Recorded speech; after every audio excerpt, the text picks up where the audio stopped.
We're just into the second portion of our book where we're looking at science. What does an atheistic worldview tell us that we should believe about science? How to be a proper skeptic, because obviously we don't want to believe that there's an all-powerful God who has made everything and sustains everything, and we definitely don't want to put a God in the gaps there. So right. Every explanation where we don't know the answer to, we say God did it. We definitely don't want that to happen. In fact, that's what chapter 3 is all about, and that's right. how Mitch Stokes begins his chapter 3. In fact, it's titled "Science: Ruining Everything Since 1543." Right? And so, what did it ruin? Well, he says most people would never have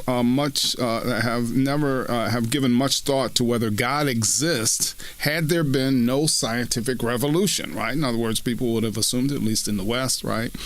But since Copernicus' publication in 1543, it seems like we just can't help ourselves, right? The general picture he tells us is like in benign, and so this is, and this will give you kind of a feel. I'll kind of read this here, and this will give you a feel for how Mitch Stokes writes here. I think you'll like his writing. So make sure you get the book and feel free to follow along as well. Yeah, absolutely. He says, in benighted days of yore, when we had no science to guide us, we employed God to explain the wonders of the world, including the existence of the world itself. But now, in the fullness of time, we have seen a great light. Hint, it rhymes with science. This light has chased God into the shadows, he tells us. To this day, science continues to replace God-filled gaps in our understanding of all natural ingredients, right? And since we don't need God to explain the existence and nature of the universe, we don't need God, period, right? So, the point he's making is, in the past we use God as an explanation of all kinds of basic questions about the world, and he says now, at least since what he's suggesting since Copernicus, right, God has been replaced with naturalistic, scientific explanations. And so as we began to explain more and more things without reference to God, we've kind of squeezed God out of the explanations, and therefore nowadays we don't need God, period. Right. So no longer is thunder God bowling. The angels aren't crying when it rains. Right. All those explanations are out the window for the real reason, because lightning and all those things that happen, the water cycle, everything like that, even though maybe the Bible also talks about that too, and we seem to conflate all the gods of the world with the biblical God. And so it's easy to hit a target when you make a big straw man. That's right. And so he says, now the undeniable success of science can make this line of reasoning seem pretty plausible, but he tells us there are good reasons to doubt it. And of course, many of these good reasons to doubt it, he says, are scientific reasons, right?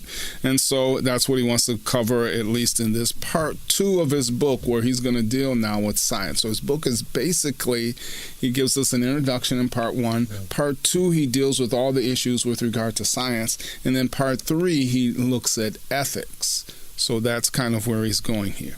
So he says, I'll make a case that these arguments leave a lot to be desired, and that those of us who are enthusiastic about science should regard them with healthy skepticism. Remember, the premise of his book is, we need to be skeptical. Sober skeptics. Sober skeptics, exactly. Why many skeptics aren't skeptic enough. And so he wants us to be skeptical about all of these issues. Right? Which he does say that both believers and unbelievers, atheists, Christians, anybody should be sober skeptics.